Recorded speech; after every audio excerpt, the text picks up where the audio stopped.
If you enjoy Astronomy FM radio, please let us know with a small donation. We do rely on your support, and it's true. Every little bit counts. AFM. Gentlemen, we have a serious problem. The Limeys are taking over Astronomy.fm.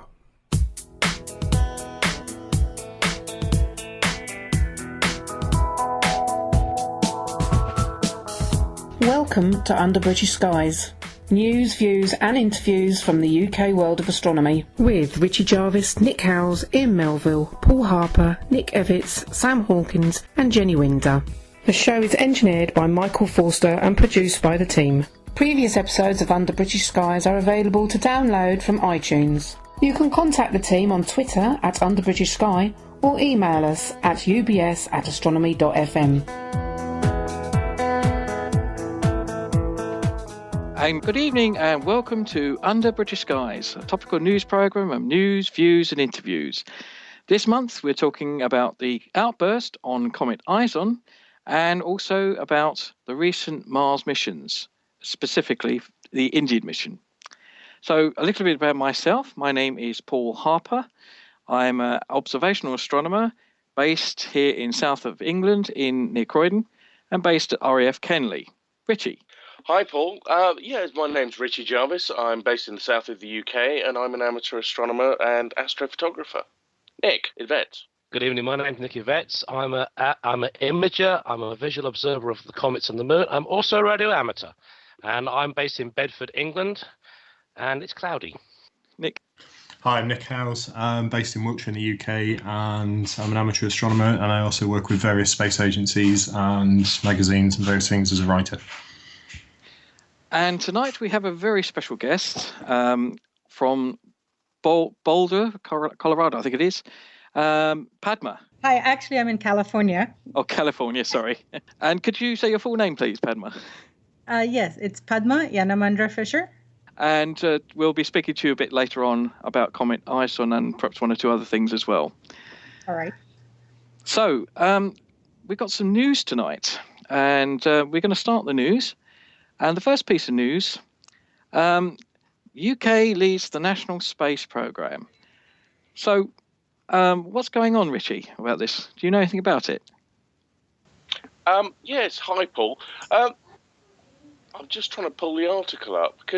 Nick Evetts, could you have a look at this? Well, let's lead on to it. It's an interview an article by Jonathan Amos, and he talks of if the UK space sector is to build on the progress of recent years, it needs to define promptly the funded national space space program. It is one of those key messages to come out of the review of the space industry within the UK, and has been growing by on average of 7% a year, even though we have a recession. Now, the Space Innovation and Growth Strategy sets out a plan to boost exports by £2 billion, $25 billion per annum. Does anyone else seen that story? Actually, I've only just got to look at the story, Paul. It's very good to see that the British government's finally putting money in the space programme. We need it. Basically, it's proven that a space programme makes money. If you look back at Project Apollo, one of my favourites, of course, the Americans were in recession. They started building Apollo, and it helped them come out of the recession. So basically, any country that gets involved in one is literally going to pull themselves out of any doldrums. Paul. Right. Well, the next thing is the NASA MAVEN mission to Mars, to look at lost atmosphere. Now, we know that Mars is a dusty, seemingly dead planet, but there's a growing evidence that it's not always been so. Has anyone looked at that story? Well, I've done a lot of stuff with the Mars Express project in the past via the European Space Agency, and anything that's doing Mars atmospheric exploration to me has got to be a good thing, because there's still a really hot debate, especially on the methane question with Mars, as to ESA have detected methane from orbit on several occasions. They've also detected methane from ground-based observations, and yet NASA is saying, no, it just doesn't exist.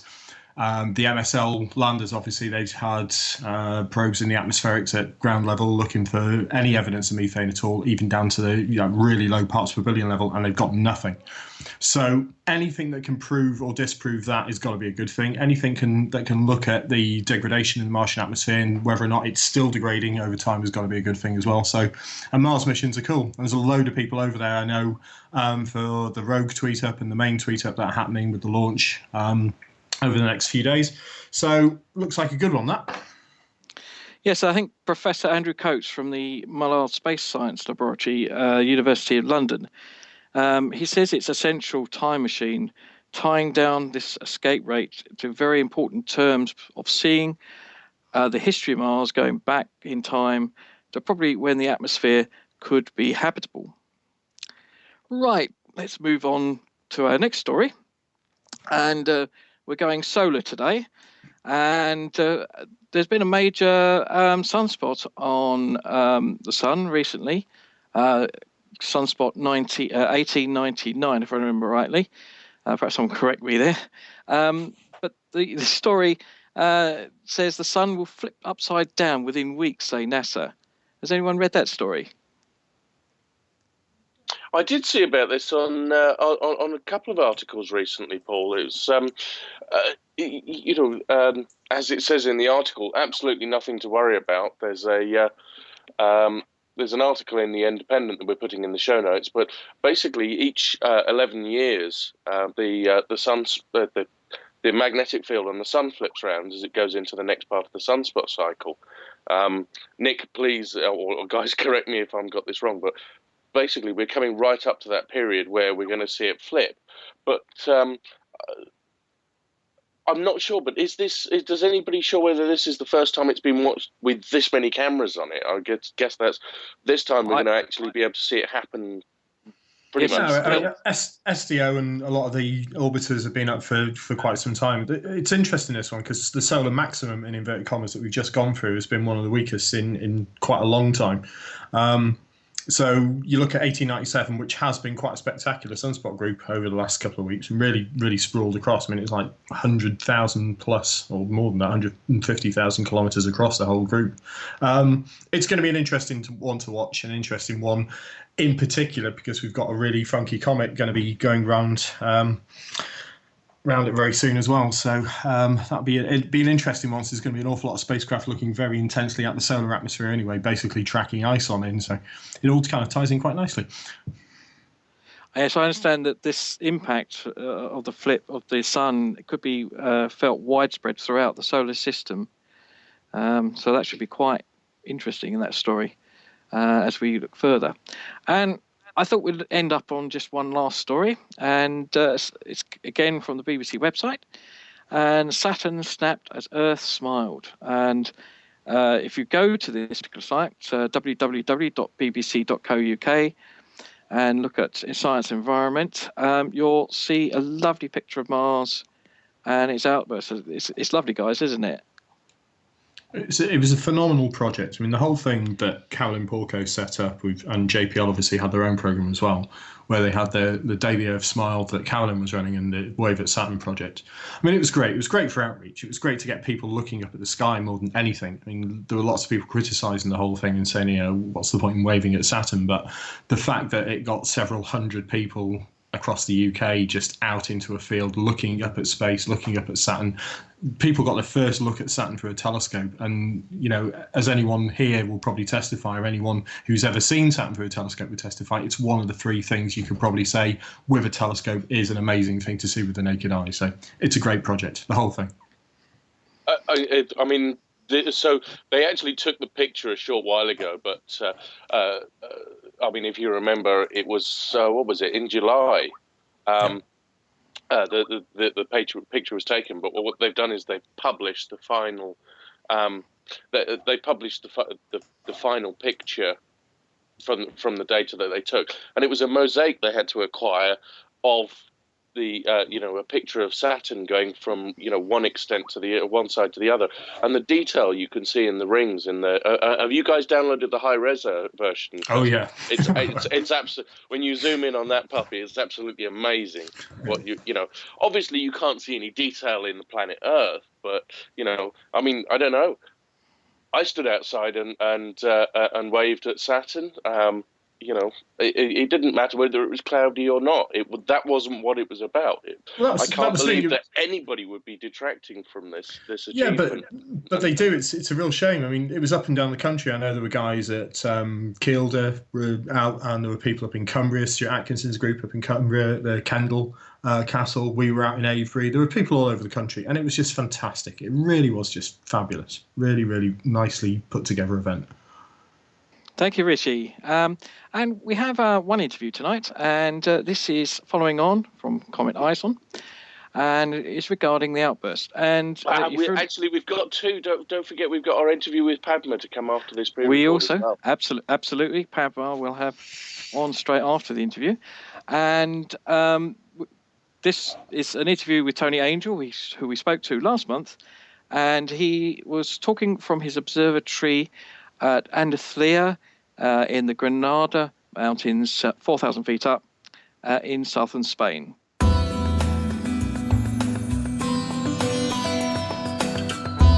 Good evening and welcome to Under British Skies. And tonight we welcome back Tony Angel, who we spoke to last month. Tony is coming to us from Spain, and he's from Andalucía in the Granada Mountains in the southern Spain.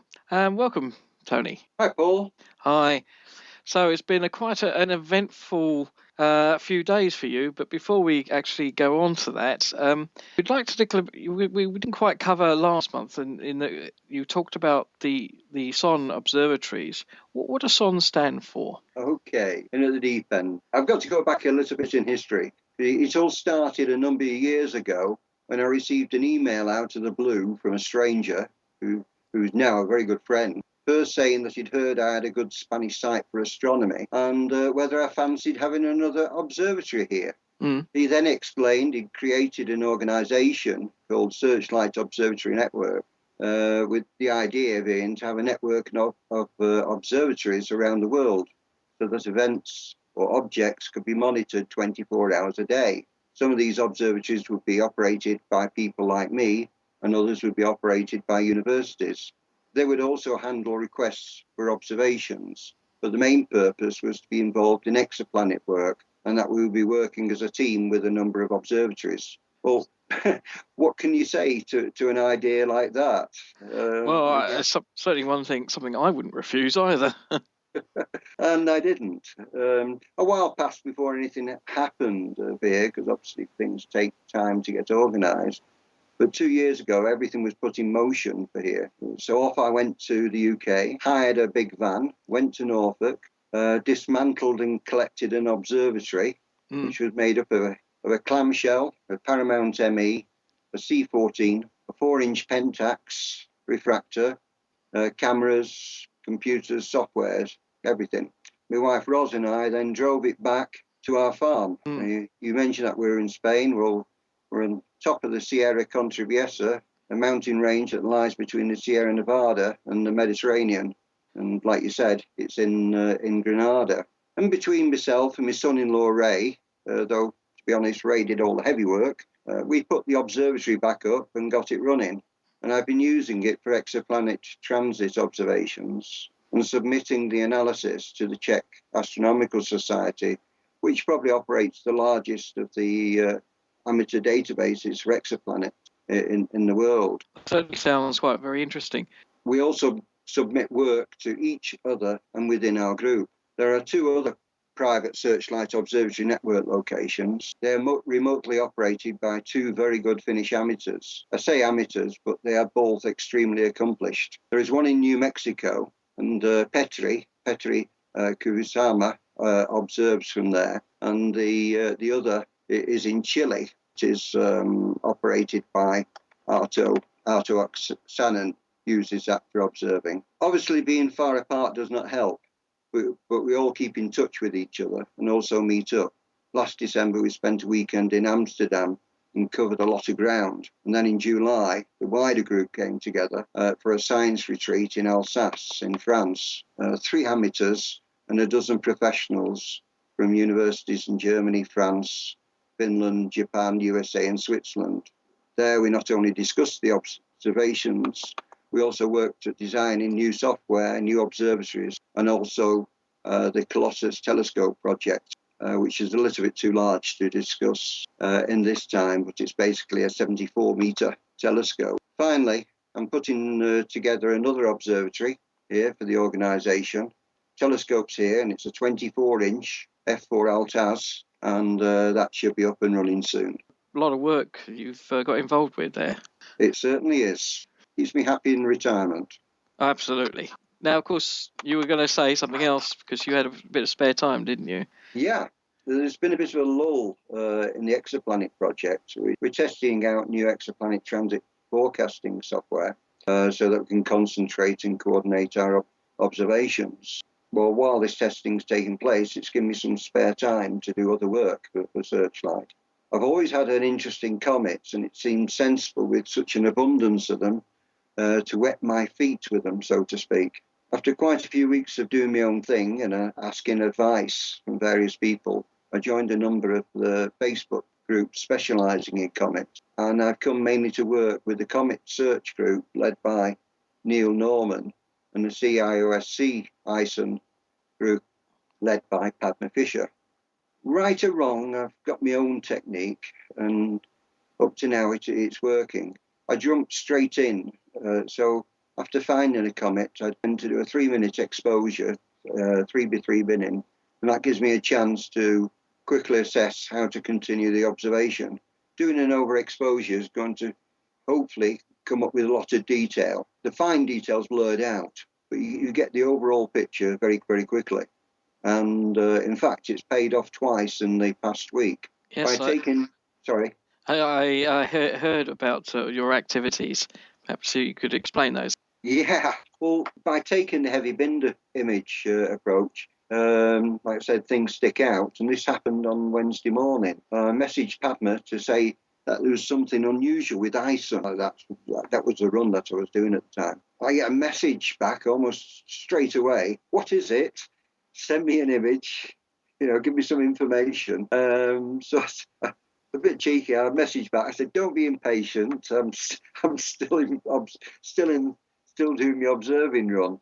And almost immediately I sent that. It suddenly hit me that I actually needed to do what she asked for, and so I quickly processed an image, a very, very rough image, got it to her, and things very much started. From then, she recognised it. I noticed there was something different, but she knew what it was and took it from there. And it escalated throughout the day. And it was a very, very long day. I would say one thing about Padma. I'm on here quite a lot, and there's never a time when she's not there. When she sleeps, I have absolutely no idea whatsoever. So that set things off for the day. And then yesterday was fairly quiet. In fact, people were joking that it was a lull before the storm. And I started imaging again this morning. I'd slightly overslept, just spent a little bit of time on Lovejoy and ready to start at 6 my time on ISON. I only had an hour, because by then it'd be too much. Dawn would be coming up and it would be gone. So I started off taking images, and literally the first image I took, it hit me. When it came up onto the screen, I thought, well, this is something that I'm going to have to process straight away. Today I was ready, and when another image of ISON looked unusual, I had it processed and with her in 10 minutes. What amazed me about it was that it just looked like I was looking at an old woodcut or an engraving from the 17th or 18th century. Broom star, one of the old words for a comet. And that's exactly what he looked like. He looked like a witch's broom, something I'd make on the farm out of twigs. Again, things started all over. It was Wednesday all over. I was Unfortunately, I was hoping to have I did start a series of shorter exposures that I'd be able to build up, but the cloud descended, and that cut my observing down to literally half an hour on ISON, which was a bit of a disappointment because, in fact, we were joking during the day we could have done with some static ships out there mid-Atlantic with some telescopes on to catch it. Yeah, I mean, I've looked at your images, and obviously I saw the ones on Wednesday, and the ones today are just amazing. And there's lots of comments about it. Well, I can only congratulate you in what you've done, because that is, of course, science, and it's amateur science. It certainly is, and it's been very exciting, and it's certainly a lot different than doing exoplanet transits. Well, I think it certainly makes a change for yourself, and perhaps it certainly does. Perhaps change is as good as a rest. Indeed, and perhaps in the future you might do it again when you get a chance. Oh, I'm not finished with comets. I'll keep on, definitely. Such a fascination. Tony, thank you very much for giving us an interview, and good luck. Thanks again, Paul. You are listening to Under British Skies with Richie Jarvis, Nick Howes, Ian Melville, Paul Harper, Nick Evetts, Sam Hawkins and Jenny Winder. I'd like to thank Tony Angel for giving a second interview in 2 months, and it was very exciting to actually speak to Tony. He was very, very excited at what was going on, and it was very, very tired that Wednesday when I first spoke to him. So I'd like to now hand you back over to Nick Howes, who has our guest to speak to. We are absolutely delighted on Under British Skies to have a very dear friend, Padma, who's joined us for the show from the Space Science Institute. And she's just come back from an imaging run on Comet ISON at the IRTF facility, I believe. But Padma, can you tell us a bit about your background, what you do with SSI, and your research into comets? Yes, I basically started my career in planetary sciences as a junior partner or a member of the Voyager photopolarimetry team studying Saturn. And then eventually when Voyager went to Uranus and Neptune, I continued my studies and did my PhD and finished postdoc and ended up at JPL many years ago and became an observing planetary scientist. My emphasis of research has been planetary atmospheres, primarily Jupiter and Saturn, and the ring system of Saturn. Along the way, yes. Oh, sorry. So you're working with people like Bruce Murray and those guys? Well, I'm a little younger than that. No, but actually I worked with Lonnie Lane, who was the PI of the PPS instrument on Voyager. And then I also worked with Larry Esposito, who was my PhD advisor in Boulder. Fantastic. And then at JPL, I did, after I became an employee at JPL, I worked with Glenn Orton, who was my mentor, but also introduced me to mid-IR observing. And that's how my observing career started about nearly 18, 19 years ago. Fantastic. So you're a big part of the CIOC, the Comet ISON observing campaign, which is being coordinated via Facebook and various other social media sites. What is the involvement from your perspective? How do you see CIOC and how do you see it involving the amateur community? Well, the two parts of a CIOC, when we first thought that the comet might be a great comet and could be identified as the Great Comet of 1680, the community, especially the scientific community at NASA driving the program, wanted volunteers from different fields of cometary science to put together a committee that could characterize this comet as well as we could with all the resources we have today, including spacecraft, ground-based observations, observatories. And the reason this was unique was not because the comet was coming from the Oort cloud as much as it was a sun grazer that was going to go very close to Earth as well as the sun. And this category of comets you usually find just weeks before they go behind the sun or fall into the sun. This one, we just happened to have at least 13 months of a lead notice so that we could actually plan a global as well as a multispectral characterization of this comet, probably the most studied comet in history. It's interesting you say that, because you look at Hale-Bopp in 1997, and that up until now was probably the most observed comet in history. But like you said, there's an armada of spacecraft and ground-based observations taking place on this one. Exactly. And NASA has pretty much a spacecraft on almost every planet, and this comet is going to go very close to all the inner planets.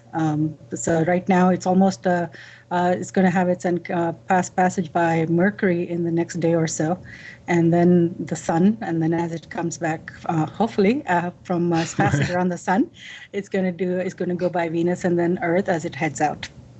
So it's a very unique comet in that sense. And that's it. It's really the $64 million question now, because, one of the things I guess we're going to talk about is the new outburst that happened. Obviously, Tony was alluding to that as well. And whether or not it's going to make it, it's going to pass incredibly close to the sun, well within the Roche limit. And it's a very small nucleus as well. We've only just worked out, I believe, that nucleus is about 1 kilometre now, rather than the 2, which was originally estimated. Yeah, I think the constraints are tightening a little bit, but yes, that's in the ballpark. And so the other part of the CIOC campaign, that's the science part of it. And so it comprises of people that study different aspects of comets, but also it includes outreach folks like I do that too. So myself and Elizabeth Warner, who does a website for amateur astronomers. And in addition to that, what I decided to do was to embrace the social media, because I've been noticing that a lot of amateur astronomers tend to quickly share results and ask questions on Facebook and other media. So we created a little group called CIOC ISON, CIOC meaning Comet ISON Observing Campaign. And I am the admin of that group, but I have some really good assistant administrators also. And we have built up our membership to almost 275 as of today. And it comprises of a nice set of demographics of amateur astronomers of various experience backgrounds, educators, media folks, students, amateur astronomy clubs, anybody who actually has a passion for observing comets.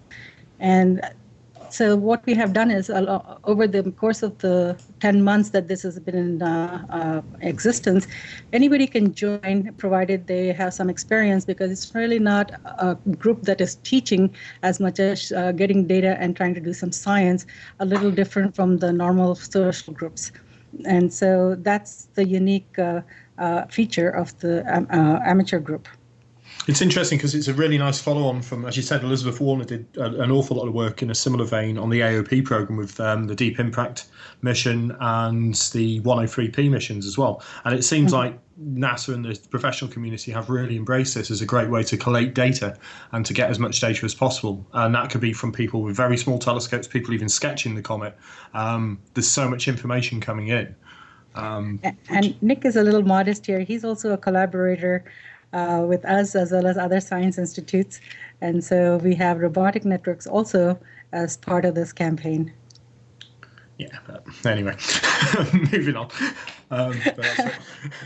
No, it's a great campaigin. I mean, that's one of the things that got me involved a few years ago with the AOP program was the whole... Nick's just being British at the end of the day, aren't you, Nick? But I mean, the thing is, it was such a phenomenally interesting campaign. I mean, when we got involved with the Fox telescope with Deep Impact, I mean, Fox was taking some of the first images, ground-based images of the Deep Impact aftermath after they'd thrown that copper coffee table at the comet.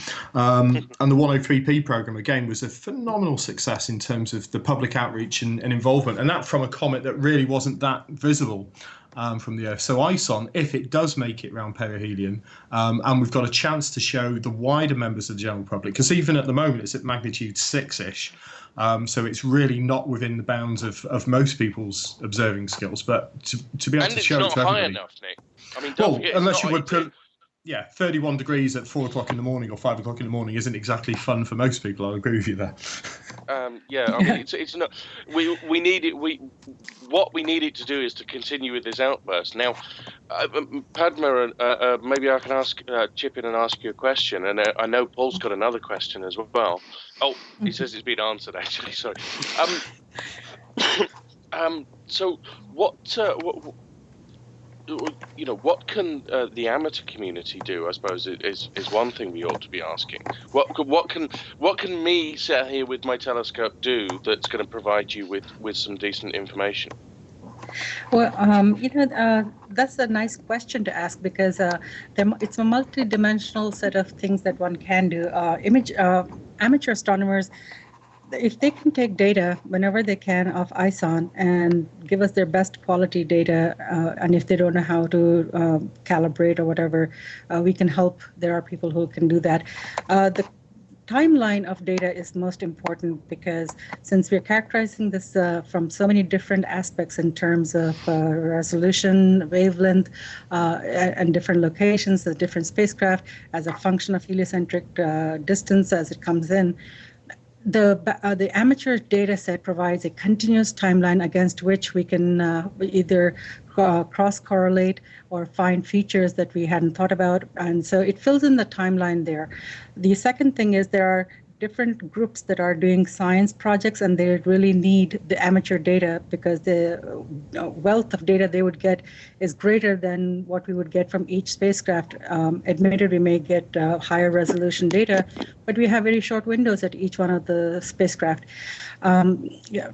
Examples are Nullen and BA from Planetary Science Institute are doing a dust morphology campaign where they want people to send in R-based R-band images so they can look at how dust structures evolve in the tails as well as the coma of the planet of the comet. Recently, with the beautiful tail structures that have been growing, we've been involved with another campaign.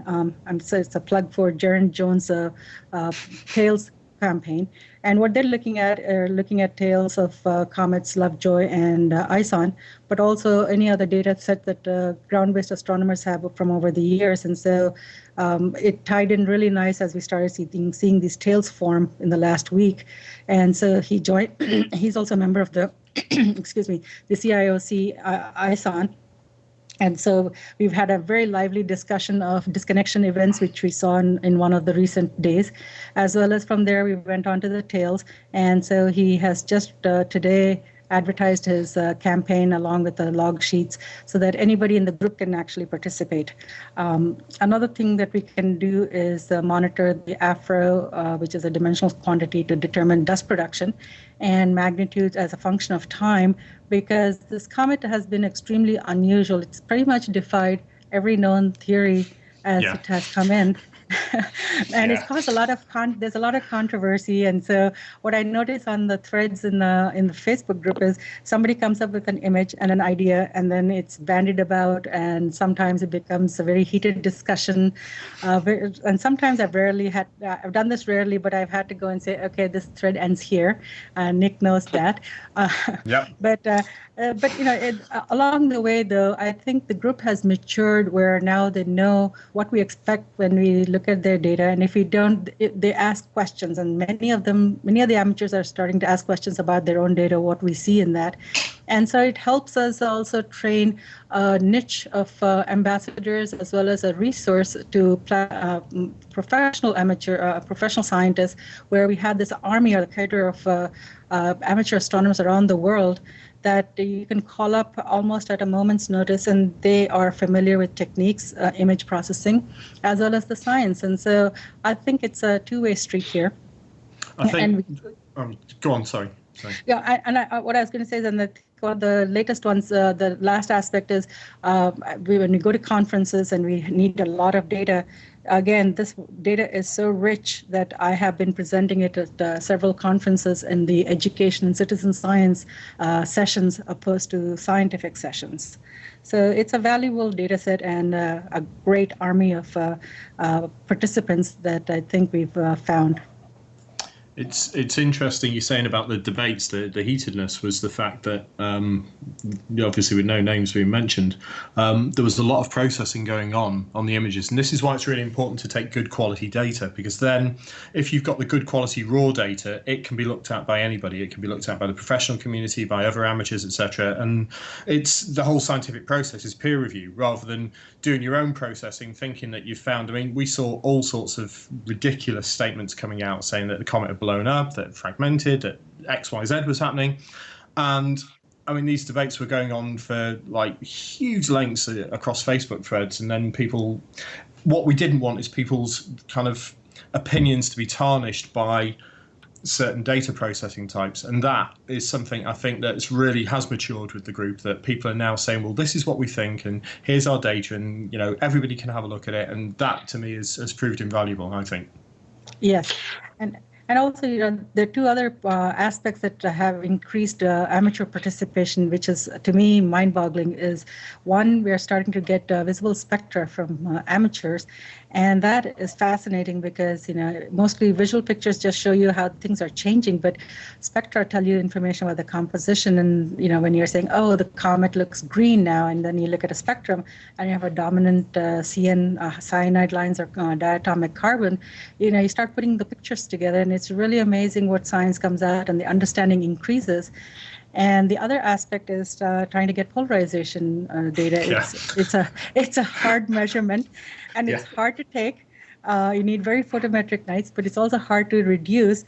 But it is so important because, especially when you have changes that involve submicron particles in dust morphology or outbursts, those are the things that are going to tell you a little bit of what is happening. I've got to. Sorry. Sorry, Nick. So, one question I have is, I'm an astrophotographer. Okay, I have a cool CCD camera here. Mm-hmm. Now it's a monochrome camera. I have a filter set. I have as Nick knows, I have a pretty substantial filter set. So I bought it. But because I'm an imager, I have a S2, HA, HB, O3 filters. I have LRGB and a clear filter. I don't have an R-band filter. Yeah, you do. I mean, the R-band, it's you've got Bessel, you've got SDS, it's Sloan Digital Sky Survey R. I mean, they're the calibrated standards, as it were. But exactly. red band, a red filter, that's your R-band filter. If you can produce data from the red filter, then again, it's really valuable. But then V-band, the green filters with the Comet structure at the moment, again, are really, really valuable to people. So that's the kind of thing that we're looking for, is good calibrated, i.e. darks and flats, bias, etc. And if you can provide the darks, flats and bias data in as well that other people can use, again, fantastic. Actually, can I just come in there, because as obviously I'm not on the dark side of astronomy like Richie is imaging. As an observer, I do sketching. Padma, will you accept sketches and things like that? Oh, yes. In fact, I think that's one of the most lost arts, I believe, because when you look at old pictures and you go back in hundreds of years, you see comets in different forms and shapes that people had seen. And I think we have a good subgroup of people who actually do sketches. They write their observations, but then they provide sketches. And Jane Houston Jones from JPL is one of them. And we have several others, Susie Webb and Chris White from Australia, and Rob Kaufman. I mean, there are a lot of people, and I'm starting to know who they are because of their interaction. And then they post something, and it's amazing that what they write and what they show are so vivid that you almost feel like you took the observations yourself. So yes, we accept data in any format, and as long as there's some description with it so that we can understand what we are seeing. Indeed. I was going to say, because looking at the historical records, I'm involved in the history side of it myself, you see some amazing pictures, or rather sketches, that I've seen from the Royal Astronomical Society's collection. It's quite amazing, but it is still just as important today as imaging. But hand in hand, both imaging and sketching are just as important. Oh yes, especially when the observing conditions aren't that good, but you can still get some visual observations. It's nice to be able to do the sketch or even write it down so that we have a record. It also gives you a record of when the conditions are such that you can't see it anymore. And for ISON in particular, it's becoming a daytime object. So now it's transitioning slowly from twilight into daytime. So by knowing where people can't see it anymore, we kind of know when it's going to happen. So the solar observers then start imaging, and the professional ones are already doing it, but I'm trying to convince the amateur solar community to join in and take images of the sun and see if we can capture the comet that way. Well, this was an interesting debate that we had at EPSC, was the whole notion that the amateurs, I mean, the problem the professionals have got now is that the sun elongation distance and the elevation and the air mass is really hitting the large telescopes. So the large telescopes can't really track it down. Whereas the amateur telescopes, which don't have these elevation limits typically, can really follow it a lot further down. Plus, a lot of the amateurs are more than happy. I mean, there's a Greek guy that we were talking to at EPSC. I mean, he does a lot of daytime imaging of objects, like broad daylight imaging of Jupiter, Venus, etc. Now, if ISON carries on at this kind of magnitude rate, and it does make it post-perihelion, then imaging the thing in broad daylight is going to be more than possible. And again, that'll be phenomenally interesting to look at, how it's developing. Right, and that's Manos Kardassis, and he actually just sent a picture a couple of days ago because it's hard for him to do it during early morning because he has to go to work. But that, if you look at it, it's beautiful. You can see not only the coma but the tail. It has such a varied structure. It almost looks like it's another disconnection event might occur, but I haven't been able to track data down. Sadly, everybody's been hit by bad weather just at the critical time when you want to see something. So, that's the nature of the beast with observing. Okay, before we go any further, we have to do a station call. This is Under British Skies on astronomy.fm, a universe of possibilities. Now, one of those things I'm involved with, Padma, at my local society is outreach. And I'm already getting people, just ordinary members of the public, getting at me asking questions about whether the observatory is going to open. And I have to turn around to them and says, well, we probably will open, but it's going to be at 5 o'clock in the morning. But but which we will be doing, actually, in a week or so, if it becomes bright enough. Well, we'll certainly open it up anyway. But there is another comet is up there at the moment. There's Comet Lovejoy, so we can still look at it in the evening sky. So there is really, even in the community in London, where I am, which is a big area, we're getting a lot of inquiries at our observatory phone, people ringing up, saying, can we see this? Where can we see this? So there is generally already excitement about this particular comet amongst the general public because it has been in the news. Perhaps astronomers may be hyping it up a little bit too much. I don't know. But the interest is there. Is that something you're feeling as well? Well, yes, actually, I have been hearing about the comet from different people, and it just amazes me how many people from different areas, walks of life know about it. But yes, I think the hype in the beginning was about a great comet, and it was mostly a great comet in terms of a comet of 1680 that might be coming back, and that was a great comet in its own right. And so on its return, we expected this to be something similar. When it became clear it wasn't the same comet, then it was interesting that it was a sun grazer coming from 6 AU, and then people who actually have images where it was at 9 AU. And so to be able to identify a sun grazer that far away and with a 15-month lead time, that was unusual. And then, of course, its behavior and its activity wasn't what was expected of it. So, basically people worried about it's going to be fizzling out just like Cohetech. That was before my time. But, I think the point was the comet is behaving like a comet, and it's unusual, it's different, and each comet evolves and shows activity as depending on what its composition and where it's coming from. And this comet, if you have a checklist, is starting to do all of those things. It's just, I think people got so caught up in the hype that they wanted instant answers every single day, and that doesn't happen. No. That sounds quite interesting. Richie, you had something to say. Mute I'll button, kick in on.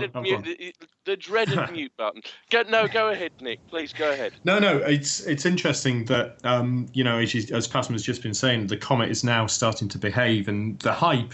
I don't think it's fair to say the astronomers were hyping it up. I think it's a lot fairer to say that the initial predictions, even from the JPL ephemeris data, were showing ridiculous levels of magnitude. I mean, minus 13.76 was on the JPL website, so that was being picked up by some of the community and being tweeted out, and then the newspapers picked up up on that. Famous newspaper in the United Kingdom called the Daily Mail picked up on that and said it was going to be as bright as the full moon. And then that got picked up by the news networks, and it all just went a bit nuts. What's interesting in the UK in particular now, and I believe in the United States, is that there's going to be a big TV show in the next week or so. BBC have got Horizon coming out. I know Carl Batham's, who's very heavily involved in CIOC, has done a big contribution into that. And it's also a co-production, I believe, with Discovery Channel, one of the big US networks anyway. So there's going to be an awful lot happening there. The other problem I think we've had is that a lot of the kind of strange community, should we say, in various parts of various countries has picked up on this comet, as they did with Elenin and other comets, and decided that it's a spacecraft or it's whatever. And that's caused a lot of consternation and people being genuinely afraid of this comet, which is ridiculous because it's not coming anywhere nearer than 1 AU. Yeah. But, you know, I think with all comets, culturally, even as recently as Hyakutake, there have been groups of people that are so zealous, they get caught up with some kind of a cult, and they do that. They make it sound like it's going to be the end of the world, and sad to say, it's the end of their world because that's how they finish it. But, you know, the rest of us are still here to talk about it. So if you can dispel those kind of fears, I think that's a great lesson in outreach in itself. Yeah. Agreed. I mean, that was the thing with Hale Bopp, and you talk to Thomas Bopp about things like this, and it's devastating for the guys who find these comets, because then, you know, they almost feel responsible for what's happening in some respects, but they shouldn't. It's the Nibiru community, as it were, just going completely mental as they usually do. Well, you know, randomness is the nature of the universe, and so, you know, it's nobody's fault if a comet turns up. It's nobody's fault if somebody decides to interpret it in a particular way. It's not even really worth talking about, I would have said. Padma, okay, so I'm going to put you on the spot now, I'm afraid. So okay. What is your prediction about what ISON is going to do? You know, it's this comet is looking like a little diva. It decides what it wants to do. So I honestly cannot predict it, but I am expecting and I'm hoping that seeing what it's doing right now, that it's going to be able to go around and come back and give us a beautiful display in our skies, so that we can see a wonderful tail. That's what I'm looking forward to. But I'm ready for anything, because whatever it does, I will enjoy it. Now this is interesting, because from my point of view, I have never seen a great comet. I might be 41 years old, but I didn't get interested in astronomy, so I've never seen one. So I am desperate to see that tail light up the night sky, and I keep looking at it. I mean, at 5 o'clock in the morning in the UK at the moment, this comet is at 15 degrees. It's barely risen above the horizon. I got up at 6 o'clock in the morning the other day. I have never got up at 6 o'clock in the morning for anything astronomical in my life. You're not going to make a great. You won't make a good professional astronomer then, because we do work through the night. Oh no! Hey, I haven't. Nick will tell you I have no problems working through the night. It's waking up in the morning. Yeah, we've both been online Skyping each other at stupid o'clock in the morning in the past. So. Well, think of it like studying for your finals or something like that. You know, you get up when you have to get up. It's interesting. The tail now is about 8 million kilometers, I believe, and about 2 degrees. So it's a really nice comet to look at for binoculars and small telescopes as well. Yeah, I think that's the part of the hype is it's for all the great beauty and the magnitude that people have quoted. Sadly, it's in the daytime sky, so next to the glare of the sun, it doesn't stand out as much. Yeah. And I think that's disappointing a lot of people. But, you know, comets come at all times, and this is not the only one in the sky right now. So if they can't see this one, they can at least go to another part of the sky and see at least 3 other comets that are in outburst. And that's amazing. I read somewhere that this is a record year for amateur astronomers, because they discovered about 12 comets so far. Yeah. And, wow. Yeah. So it's a very unique year for comets, and especially comets that are going through outbursts, and they range anywhere from being completely gassy to dusty. So you have a variety of objects to look at. So ISON is my special comet, but I think all the others are just as great. I think that's a really great point you've just made there, and it's a point that for all of our listeners is one of the reasons why amateur astronomy is still, such a big thing, is that amateurs are still making discoveries. It's the only area of professional science that amateurs are still making, valuable contributions into professional research science, making discoveries, etc. And anyone with even a pair of binoculars or a small telescope at a star party could get lucky one day and find a new comet. And if you find a comet, it generally gets your name if you're diligent about it and you file it properly and you get a couple of nights observation on it, then you may immortalize yourself. So there you go. Exactly. Brilliant. Well, thank you very much to Padma Fisher. You've been an absolutely wonderful guest on the show, as I'm sure the guys will chip in and agree with. So now we want to look at Mars. We were one of the things which happened recently was that the Indians sent a spacecraft off to Mars on it was Tuesday Bonfire night. So on Bonfire night, they put the Indians put up a rocket, their first rocket to Mars. So, absolutely amazing.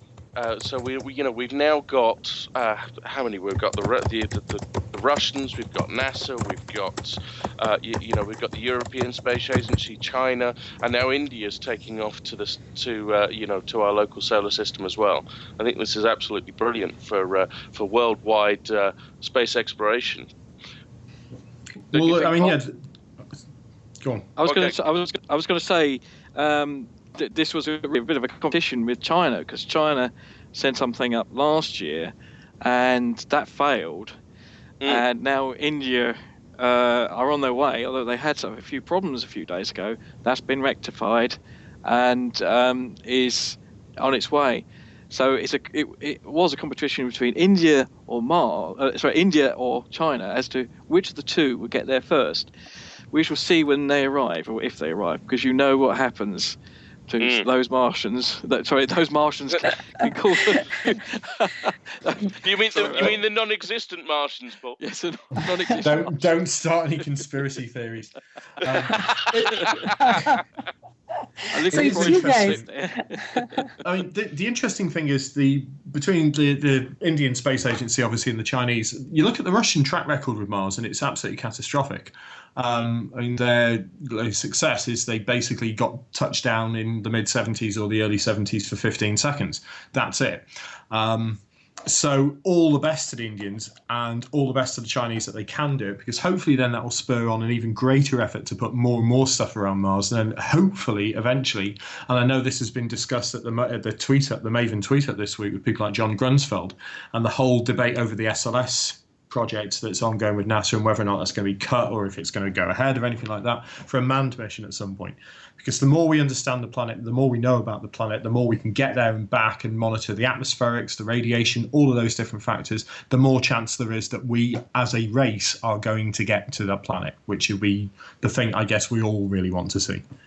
Well, I think it's more than that as well, though, Nick, isn't it? And if you think about it, the Cold War was a time where America and Russia were competing to see who could throw, biggest, furthest, fastest. Yeah. And now we've got a situation where India and China are competing. And America and the UK and Europe and the Russians need to step up to keep pace with these guys. Well, it's not just that. It's not just the government agencies. You look at what Elon Musk is doing with the Grasshopper project and SpaceX in general, and it's just incredible. It's like watching Thunderbirds, watching that thing take off and land again. It's a remarkable piece of engineering. And if we've got again commercial interest, we've got commercial space flights going up, we've got CubeSats galore going up into low Earth orbit, and if we can take some of the pressure off the major space agencies as well with these kind of developments. We were talking about the British Space Agency, and you look at Skylon and Reaction Engines and what they're doing, and the amount of effort and money that's now being thrown into that project to get an air-breathing rocket, straight to orbit. There's so much going on, so many exciting things that just the more the merrier is all I have to say, really. Go ahead. Go ahead, Bob. Man mission to move to Mars, still quite a way away, but in my view, that's going to have to be a totally international cooperation, because no one country can afford such a thing, even the Chinese. But yeah, but this is the depressing point. You say no one country can afford it. You look at the entire Apollo program. The entire Apollo program, which put 12 men on the moon, cost about 1/2 of what we're about to spend on building a high-speed rail link between London and Birmingham. That's a very, very, very depressing statistic. People say, Apollo was a huge waste of money and time. We're going to basically spend double that to have a train that can go 35 minutes faster from London to Birmingham. And what inspiration is that going to give to the future? What inspiration is that going to give to kids? How is that going to unite the planet? It isn't. I mean, at the end of the day, you are much better putting money into funding money in science and money in technology and rocketry and materials to build space tethers and that sort of thing, because you will get a lot better. You will accelerate travel around the planet even further than it already has been. Well, it's not only that. You look at the tail off from Apollo. You only have to look at the number of PhDs that came, during and after the Apollo program, and the whole ramp up of that, the whole ramp up of science and education and people's understanding, and the technology spin-offs that came from that program. And then people talk about high-speed rail in the UK, for example, as I said, and what's going to come out of that? Seriously, what is going to come out of that? Well, sorry to rant, but there you go. Okay. I was just going to say that, I think leaders themselves should have the long-term vision, and that requires a commitment of couple of generations to come to this point.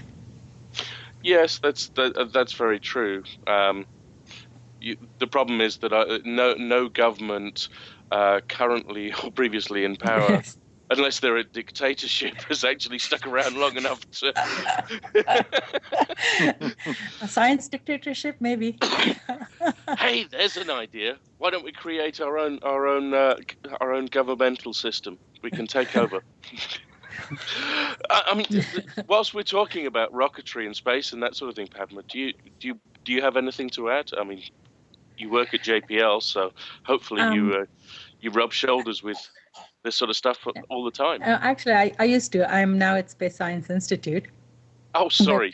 But I think there's also a niche in the suborbital space where miniaturized spacecraft would probably be very good to have, and I think that area is taking off. And it's and also I think we've lost a lot of knowledge that you had to bring back. You had to teach the next generation, otherwise you're going to lose a lot more knowledge, and then it's going to be tough.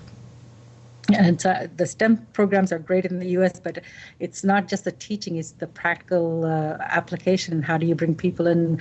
And also, I personally feel that the amateur astronomers are a niche that goes into the classroom, and they can also work with professionals, and that's a great resource that's not being tapped yet. Well, I mean, the good news is that STEM projects in the US. We also have STEM projects here in the UK. And Nick, you're probably best placed to answer about the rest of Europe, but I'm guessing they have similar programs over there as well. Oh yeah. Yeah. So that sort of STEM projects are starting to take off. We're starting to get to the point where we realise that we've got to invest in the youth of today in order to be able to develop the techniques to be able to run a project for long enough to do something huge like interstellar travel, even with existing technology. I mean, it's what we all dream of, but at the end of the day, that's going to take 1, 2, 3 generations to bring something like that about, for example. Exactly. The propulsion system has to be completely different for that. Yeah. But no, it's going to be an interesting time. Now, one thing we do have to do is, so how do people, if people want to become part of the Facebook group and the project, what's the best way that we can get in touch, that we can get on there? I mean, we are going to put this in the show notes, but we probably ought to put it into the audio as well.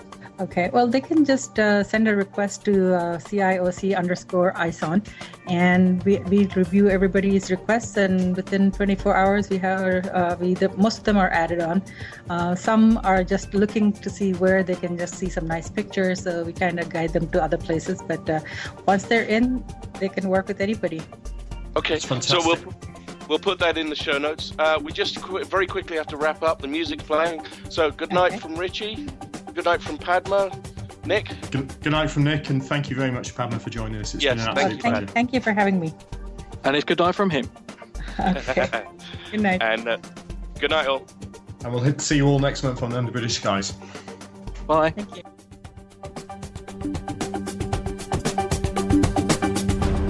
We hope that you've enjoyed this program from AFM Radio, the broadcast service of astronomy.fm. This program has been released under Creative Commons license. Please contact us for details. You may find more of our AFM original programs on our website. It's really easy to find us. We are astronomy.fm. You may also find us in the iTunes radio listings near the top of the News Talk section, and also as an iTunes podcast selection. We'd love to hear your comments. Please email us at radio@astronomy.fm. Thanks so much for being part of the voice of astronomy around the world and across the known universe. This is astronomy.fm radio. If you enjoy Astronomy FM radio, please let us know with a small donation.